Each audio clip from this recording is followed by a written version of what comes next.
Let's talk about what to expect at the psychomotor examination.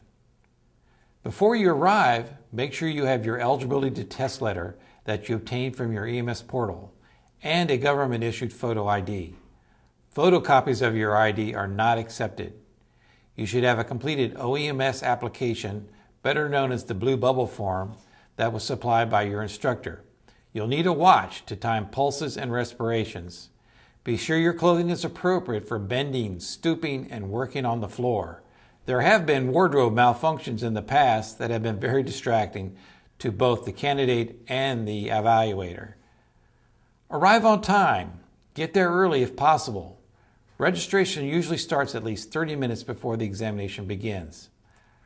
Leave all your electronics locked up in your vehicle. These include cell phones, PDAs, calculators, pagers, two-way radios, MP3 players, games, and etc. Smoking rules vary by test site. However, be prepared to not be able to smoke or use tobacco products until you have completed the entire testing process. You are allowed to bring study materials. They are only allowed in the waiting area. You cannot bring them in the testing stations. They are for individual study only, no group sessions. When you arrive, you'll be greeted at the entrance by a member of the examination staff. You'll be asked for your eligibility to test letter and your photo ID. The staff member will compare them and return your photo ID. You may be assigned to a testing group and given a badge and additional materials depending on the test site you attend. Before you begin testing, you'll receive a briefing from the Office of EMS Test Examiner.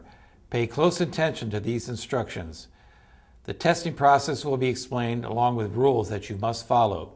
The complaint and harassment policies will also be explained. If same-day retesting is offered that day, the same-day retest policy will also be explained. Test security is taken very seriously. Do not discuss specific details of the examination with anyone during or after leaving the test site. The safest thing to do is not to talk about any EMS-related topics. Here is a chart of the skill stations. If you are an EMR candidate, you will take 2 stations, trauma assessment and one of the random skills. If you're an EMT candidate, you will take 3 stations, trauma assessment, medical assessment, and one of the random skills. Next is an example of the bleeding and shock management skill station. In this segment, 2 EMS education coordinators are acting the roles of candidate and evaluator. The candidate successfully manages the patient. However, this segment does not necessarily show the only correct management of the patient. Hi, my name is Holly, and welcome to the EMT Random Testing Station. Hi, my name is Liz. Good. May I see your ID, please? Sure. Thank you. If you would please point to a card, we'll decide what station that you'll be testing today. Okay. This one right here. The Bleeding and Wounds and Shock Management Station. Your equipment is behind me. Let's go check it out. Okay. Welcome to the Bleeding Control and Shock Management Skills Station. This station is designed to test your ability to control hemorrhage and hypoperfusion. This is a scenario-based testing station. As you progress through the scenario, you will be given various signs and symptoms appropriate for the patient's condition. You will be required to manage the patients based on these signs and symptoms. A scenario will be read to you, and you will be given an opportunity to ask clarifying questions about the scenario. However, you will not receive answers to any questions about the actual steps of the procedures to be performed. You may use any of the equipment supplied for this station, and you will have 10 minutes to complete the skill station. Please take a moment to look over your equipment. Okay.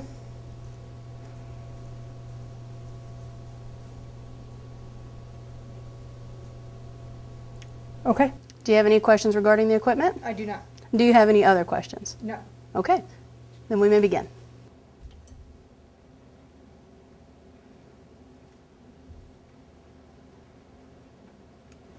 All right, now that you've gotten your equipment ready, I'd like to introduce you to Shannon, your EMT assist, should you need any EMT assist. Liz.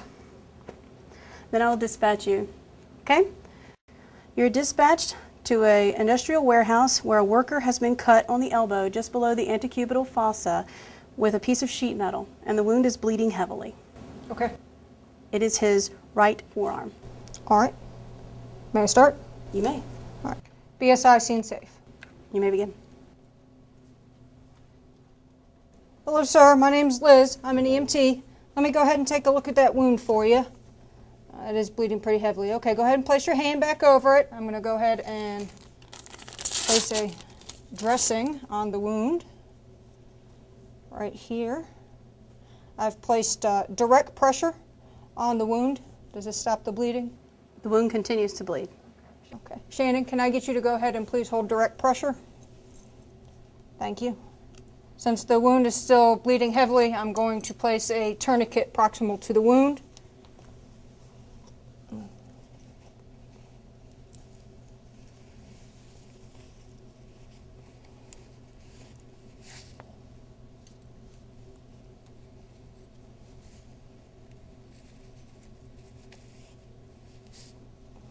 I will tighten the tourniquet down until I've noted that the bleeding has stopped. The bleeding is now controlled.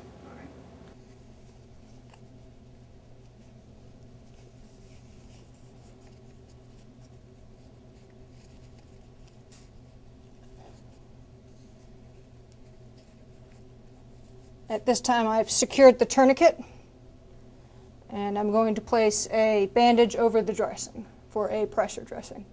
Okay? Your patient is now showing signs and symptoms indicative of shock. All right. I'm going to place a blanket over the patient so that he can maintain his body temperature. And place him on high flow oxygen via 15 liters non-rebreather. Ensuring that I inflate the bag before placing it over the patient's face. And place the mask over the patient's nose and mouth. Okay, let me place it to the side. And at this time, we would rapidly transport the patient. Okay, And I've completed the station. all right. Thank you. Your examination results will appear in your provider portal within 5 days of receipt of the testing material at the Office of EMS. Select My Tests and Eligibility, then Test Results. If after 10 days you do not see your results on your portal, contact the Office of EMS. If you took a same-day retest, the retest results will appear in the portal 24 hours after your first attempt appeared. Your past results will be automatically transmitted electronically to the National Registry of EMTs. Tracy Giddens Jarrett is a Consolidated Test Site Coordinator for the Old Dominion EMS Council. We asked her to comment on the psychomotor testing process from her perspective. My name is Tracy Giddens Jarrett, and I'm the CTS Coordinator for DEMSA here in this region. This IMSTAT, the purpose of it is to talk about the test site, and mostly how to have a productive test site on a regular basis. Some things that happen along the way when we have problems with those registrations is the students that do not bring a test letter. Every single person that tests at a test site must have an eligibility letter from the Office of EMS. Again, the Office of EMS holds your certification. So they are the ones that tell me what you're testing for. You must have a letter. You cannot just show up at the test site and just test. You can print that letter from any computer that you can log on to. Some other questions I get at the test site is, I have locked myself out of my system. It sometimes will allow you to reset the system from where you are. Do not, I repeat, do not create a second account. The system will lock you down totally if you have too many accounts. Back to the instructors, let them register for themselves, make sure that they know how to use the system and how the system can work for them. That would be great. The counselors are willing to help you figure out how to get your students registered, and better yet, how to get yourself registered so you can create your account and create a third-class report. Let's talk about the counsels. What are the counsel's role? And a lot of students get confused by that. My role, the ODEMSA's role, is to make sure that you are having a good experience at a test site. We have to provide the testing. We don't know where you pass or fail. That will not be given out at the test site. We don't know we can't produce a letter if you don't have an account, if you have not logged on. We're just there to test you and make sure that we send, along with the state reps, your results to the Office of EMS. So people get it confused. We're not the same. There are 11 councils in the state of Virginia, and we all have different test dates, different specifications of how that's going to run, but pretty much they run the same. At a test site, we're responsible for making sure that the authenticity of the testing goes well. We'll make sure that the test site is conducive to testing on a regular basis. We make sure that you have a good experience. We hope this program has been helpful to you.